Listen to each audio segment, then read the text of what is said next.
Hello friends, welcome back Spain channel. எனக்கு இந்த வீடியோவில் பார்த்தீங்கன்னு வச்சுக்கோங்களேன், மிக மிக முக்கியமான ஒரு ஆன்மீக பரிகாரத்தை தான் இப்போ இந்த வீடியோவில் ஷேர் பண்ண போகிறேன். அந்த ஆன்மீக பரிகாரத்தை தெரிஞ்சுக்கிறதுக்கு முன்னாடி எதை பற்றிய ஆன்மீக பரிகாரம் அப்படிங்கிறத இன்ட்ரோ மூலிமா சொல்லிடுறேன், நோட் பண்ணிக்கோங்க. நாளை நாள் தேதி பார்த்தீங்கன்னு வச்சுக்கோங்களேன், செப்டம்பருடைய 30ஆம் தேதி. அதே போல் தமிழ் மாதம் பார்த்தீங்கன்னு வச்சுக்கோங்களேன், குரோதி ஆண்டுடைய 6வது மாதமான புரட்டாசியுடைய 12ஆம் நாள். அதே போல் நாளை நாள் கிழமை பார்த்தீங்கன்னு வச்சுக்கோங்களேன், திங்கக்கிழமை. நாளை நாள் வரக்கூடிய இந்த திங்கக்கிழமை சாதாரணமாக வரக்கூடிய திங்கக்கிழமை கிடையாது, ரொம்ப ஸ்பெஷல் திங்கக்கிழமை என்று சொல்லலாம். அப்படி என்ன ஸ்பெஷல் திங்கக்கிழமை அப்படின்னு கேட்குறீங்களா? நாளைய திங்கக்கிழமை சோமவாரம் என்று அழைக்கப்படக்கூடிய புரட்டாசியுடைய திங்கக்கிழமை. இந்த திங்கக்கிழமையில் நாளை நாள் சிவபெருமானுக்குரிய 2 முக்கியமானதானது வருது. ஒன்று சிவபெருமானுக்குரிய பிரதோஷம், இன்னொன்று சிவபெருமானுக்குரிய மாத சிவராத்திரி. பிரதோஷமும் மாத சிவராத்திரியும் இணைந்து வரக்கூடிய நாளை நாள் சிவபெருமானுக்குரிய சோமவார நாள். ஸோ நாளை ஒரு நாளில் 3 விதமான சிறப்புகள் அடங்கி இருக்கு. இந்த முப்பெரும் நாளில் நாளை நாள் பார்த்தீங்கன்னு வச்சுக்கோங்களேன், சிவபெருமானுக்கு பூஜை செய்கிறது ரொம்ப முக்கியம்.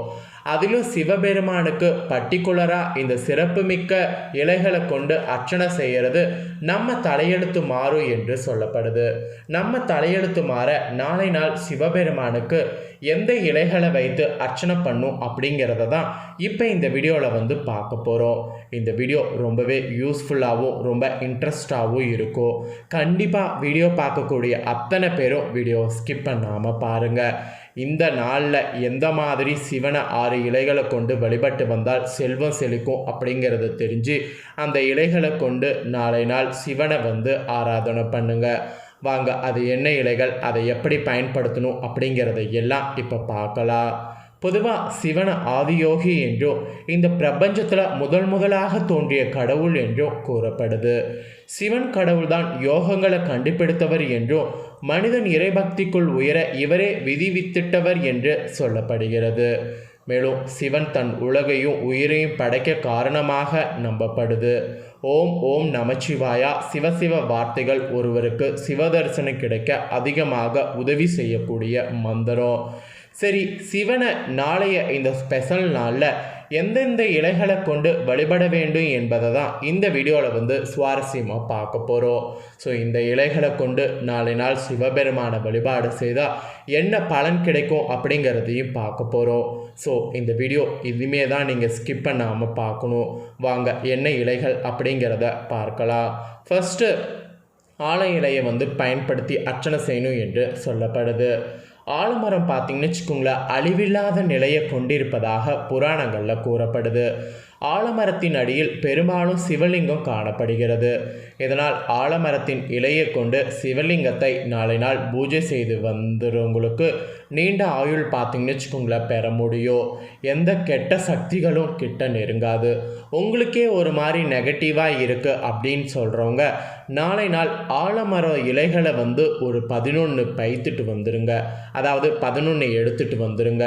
எடுத்துகிட்டு வந்த அந்த 11 இலைகளையும் சிவபெருமானுடைய பாதங்களில் ஓம் நமச்சிவாய நம அப்படின்னு மாதிரி சமர்ப்பணம் பண்ணுங்க. இந்த மந்திரத்தை சொல்லி 11 இலைகளையும் சமர்ப்பணம் பண்ணி பூஜையை முடிச்சுட்டு வாங்க நாளை நாள். அப்படி இந்த இலையை கொண்டு சிவலிங்கத்தை பூஜை செய்திங்கன்னா நீண்ட ஆயுளும் பெறும், எந்த கெட்ட சக்திகளும் கிட்ட நெருங்காது. ஸோ ஆலமர இலையில் அர்ச்சனை பண்ணால் இந்த மாதிரியான பலன் கிடைக்கும். 2வதாக எருக்க இலை. எருக்க இலைங்கிறது எருக்கம் பூவு தானே சொல்கிறீங்களா அப்படின்னு கேட்குறீங்களா? எருக்கம் பூ கிடையாது, எருக்கம் பூவில் இருக்கக்கூடிய இலையை சொல்கிறேன். எருக்க இலை சிவனுக்கு மிகவும் பிடித்தமான இலை. இந்த வெள்ளை எருக்கத்தை விநாயகருக்கு மாலையாக செலுத்தி வழிபடுவாங்கள்ல, அந்த செடியில் இருக்கக்கூடிய இலை.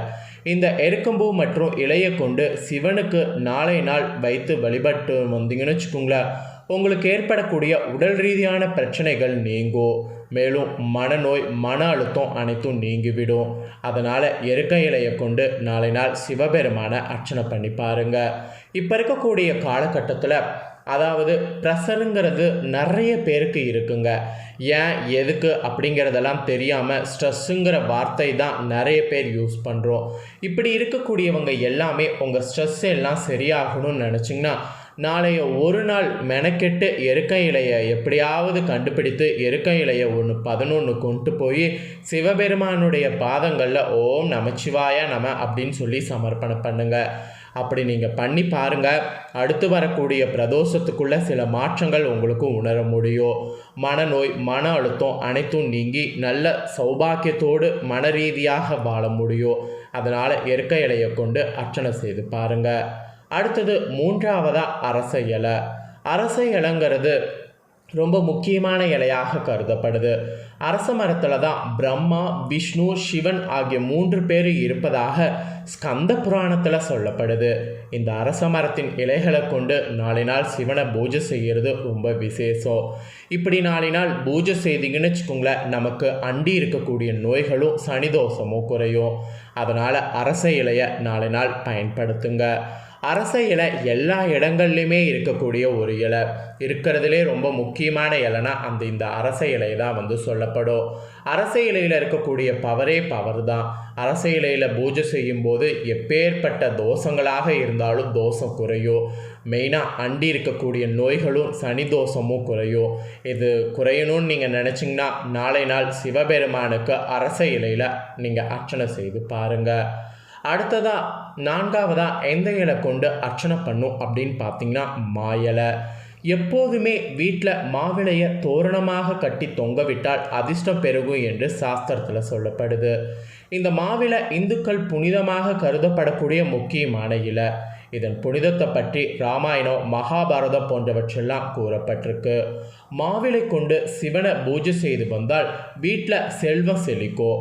ஸோ வீட்டில் செல்வம் செழிக்கணும், வீட்டில் செல்வத்துக்கு பஞ்சம் இருக்கக்கூடாது அப்படின்னு நினைக்கிறவங்க நாளை நாள் மா இலையை கொண்டு அர்ச்சனை செய்து பாருங்கள். 11 மா இலையை வைத்து சிவாய நம அப்படின்னு சொல்லி அர்ச்சனை பண்ணிங்கன்னா உங்களுடைய வீட்டில் செல்வமானது செழிக்க ஆரம்பிக்கும். அதுக்கப்புறமா 5வதா எண்ணெய் இலையை பயன்படுத்தி அர்ச்சனை பண்ணுன்னா மாதுளை இலை இருக்குல்ல, அதை பயன்படுத்தணும்னு சொல்லப்பட்டிருக்கு. மாதுளம்பழம் இருக்கு, அந்த பழத்துடைய இலையா அப்படின்னு கேட்டிங்கன்னா ஆமாங்க. மாதுளை இலை சிவனுக்கு வைத்து பூஜை செய்து வந்தால் நீங்கள் என்ன நினைத்து வழிபட்டாலும் அது அப்படியே நிறைவேறும். எனக்கு கவர்மெண்ட் வேலை வேணும் அப்படிங்கிறவங்க நாளை நாள் மாதுளம்பழ இலையை கொண்டு அர்ச்சனை பண்ணி பாருங்கள். மாதுளை இலையை கொண்டு அர்ச்சனை செய்து வந்தால் உங்கள் குடும்பத்தில் ஏற்பட்ட பிரச்சனை நோய்கள் அனைத்தும் நீங்குவது மட்டும் இல்லாமல் நீங்கள் ஆசைப்பட்ட அந்த கவர்மெண்ட் வேலை கூட உங்களுக்கு அப்படியே கிடைக்கும். மாதுளை இலைக்கு அவ்வளோ பவர் இருக்குது. அது நாளை நாள் நீங்கள் அர்ச்சனை பண்ணும்போது அந்த பலன் பார்த்தீங்கன்னு வச்சுக்கோங்களேன் 4 மடங்காக உங்களுக்கு கிடைக்கும். அதனால் மாதுளை இலை அர்ச்சனை சிவபெருமானுக்கு பண்ணுங்க. அடுத்ததாக கடைசியாக 6வதா எண்ணெய் இலையை கொண்டு அர்ச்சனை பண்ணும் அப்படின்னு பார்த்தீங்கன்னா அசோக இலை. அசோக மரங்கிறது இந்துக்களுடைய புனிதமாக கருதப்படக்கூடிய ஒரு மரம். இந்த அசோக இலை நேர்மறையான உணர்வை நமக்கு கொடுக்கும். அதனால் இந்த அசோக இலையை சுபகாரியங்களுக்கு பயன்படுத்துவாங்க. அசோக இலையை கொண்டு சிவலிங்கத்தை வழிபட்டு வந்தால் நன்மைகள் பார்த்தீங்கன்னு வச்சுக்கோங்களேன் பல பெருகும். ஆரோக்கியமும் கிடைக்கும். நல்ல ஆரோக்கியம் வேணும்னு நினைக்கிறவங்க நாளை நாள் பசும்பால் அபிஷேகம் செய்கிறத விட இந்த அசோக இலையை கொண்டு சிவபெருமானுக்கு அர்ச்சனை பண்ணி குளிர செய்திங்கன்னா ஆரோக்கியம் அவ்வளோ அருமையாக கிடைக்கும். அதனால் இந்த அசோக இலையை நாளை நாள் அர்ச்சனை செய்ய மறக்காதீங்க. ஸோ இந்த 6 இலைகள் தாங்க மெயினாக சிவபெருமானுக்கு அர்ச்சனை செய்யணும் என்று குறிப்பிடப்படுது. சிவபெருமானுக்கு எத்தனை இலைகள் பூக்கள் கொண்டு அர்ச்சனை பண்ணாலும் இந்த 6 இலைகள் கொண்டு அர்ச்சனை பண்ணும்போது இப்போ நான் சொன்ன இந்த மாதிரியான பலன்கள்லாம் நீங்கள் வாழ்க்கையில் பெற முடியும். நாளை நாள் ரொம்ப அதிர்ஷ்டகரமான நாளாக அமைஞ்சிருக்கு. நாளை நாளை மட்டும் மிஸ் பண்ணிடாதீங்க. இந்த 6 இலைகளை வைத்து நாளை நாள் சிவபெருமான அர்ச்சனை பூஜித்து வந்தீங்கன்னா உங்களுடைய விதி நிச்சயம் மாறும். நம்பிக்கை இருக்கிறவங்க இந்த இலைகளை கொண்டு அர்ச்சனை பண்ண பாருங்கள். ஸோ இந்த வீடியோவை இப்போ நீங்கள் முழுசாக பார்த்துருந்தீங்கன்னா இந்த தாள்கள் உங்களுக்கு ரொம்ப யூஸ்ஃபுல்லாக இருந்திருக்குன்னு சொல்லி நான் நம்புகிறேன். யூஸ்ஃபுல்லாக இருந்ததுன்னா ஆமாம் அப்படிங்கிற மாதிரி கமெண்ட் பண்ணுங்கள். மேலும் வேறு ஏதாவது உங்களுக்கு டவுட் இருந்தாலும் கீழே கமெண்ட் பண்ணுங்கள். நான் உங்களுக்கான டவுட்டை அடுத்த வீடியோவில் கிளியராக சொல்கிறேன். இந்த வீடியோவை நீங்கள் இப்போ பார்த்து முடிச்ச உடனே இதை லைக் பண்ணி உங்கள் ஃப்ரெண்ட்ஸ் ஃபேமிலிக்கு ஷேர் பண்ணுங்கள். உங்கள் ஃப்ரெண்ட்ஸ் ஃபேமிலியில் இருக்கிறவங்களும் வீடியோ பார்க்கட்டும். அவங்களும் கண்டிப்பாக நாளை ஒரே நாளில் வந்திருக்கக்கூடிய இந்த 3 சிறப்புகளை தெரிஞ்சு இந்த சிறப்புகளுக்கு ஏற்ப நாளை நாள் இந்த இலைகள் கொண்டு அர்ச்சனை பண்ணி சிவபெருமானுடைய அருளை பெறட்டும். கண்டிப்பாக லைக் பண்ணி ஷேர் பண்ணுங்கள். உங்கள் ஃப்ரெண்ட்ஸ் ஃபேமிலி இருக்கவங்களும் பார்த்து பயனடையட்டும். மேலும் இதே போல் புதிய அப்டேட்டான நிறைய வீடியோ நம்ம சேனலில் போடப்படும். அதை எல்லாத்தையுமே உடனுக்குடனே தெரிந்து கொள்ள மறக்காமல் நம்ம சேனலை சப்ஸ்கிரைப் பண்ணுங்கள். கூட பெல் பண்ண ப்ரெஸ் பண்ணுங்கள். ஃபர்ஸ்ட் டைம் பார்க்குறவங்க அதை நீங்கள் பண்ணிட்டீங்கன்னா இனி நான் போடுற மற்ற அப்டேட்டான எல்லா வீடியோஸும் உடனுக்குடனே தெரிந்து கொள்ளலாம். ஸோ மறக்காமல் பண்ணுங்கள். இதே போல் சுவாரஸ்யமாக வேறொரு புதிய அப்டேட்டான தகவல்களோடு மீண்டும் இன்னொரு புதிய வீடியோவில் சந்திக்கிறேன். நன்றி, வணக்கம்.